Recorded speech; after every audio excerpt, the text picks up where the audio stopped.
జై శ్రీమన్నారాయణ. సుదర్శనవాణి పరిపూర్ణమైనటువంటి ఈ యొక్క వాస్తు యూట్యూబ్ ఛానల్కి స్వాగతం. ఇంటికి ఈశాన్యంలో నీటితోటి ఉండాలి. ఇంటికి ఈశాన్యంలో మనం గమనించాలి. ప్రశ్న చాలా జాగ్రత్తగా వినాలి. ఇక్కడ ఇంటికి ఈశాన్యంలో అంటే మన ఇల్లు ఇక్కడతో ఆగిపోతుంది. మన ఇంటికి ఈశాన్యం ప్రహరీ గోడ వరకు కూడా ఉంటుంది. ఇంటి కార్నర్లో ఈశాన్యం కాదు, ప్రహరీ గోడ వరకు ఉంటుంది. ఎవరో చెప్పారని పాపం ఇంటికి ఈశాన్యంలో నీటితోటి ఉండాలి అని చెప్పి ఇంటికి ఆనించి కట్టాడు. ఇక్కడ మనకి ఇమేజ్ చూసుకోండి. ఆ ఇమేజ్లో చాలా క్లియర్గా తెలుస్తుంది. ఆ రెండు కార్నర్స్ అంటే ఇంటి గోడకి కార్నర్లో కట్ చేసి ఉంది.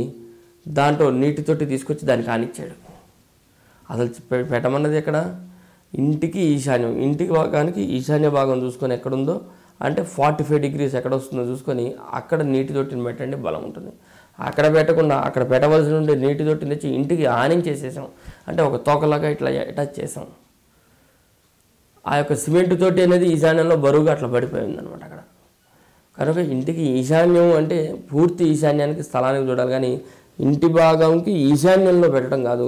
ఆ ఈశాన్య భాగాన్ని ఆనుకొని ఈ విధంగా నీటి తొట్టెలు ఉన్నట్లయితే తప్పనిసరిగా ఆ ఇంటిని ఆ యజమాని వీలైనంత తొందరగా వదిలి బయటికి వెళ్ళిపోవాల్సి వస్తుంది.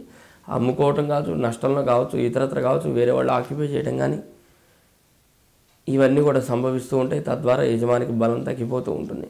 కనుక ఆ విధంగా ఇంటికి ఈశాన్యంకి లోపల భాగంలో ఆ ప్రహరీ దగ్గర పెట్టాలి, కానీ తొట్టి ఈశాన్యం గోడ కానుకొని తొట్లు పెట్టడం అనేది మంచి పద్ధతి కాదు. అదేవిధంగా ఈ యొక్క సుదర్శనవాణి యూట్యూబ్ ఛానల్ని సబ్స్క్రైబ్ చేసుకోండి. జై శ్రీమన్నారాయణ.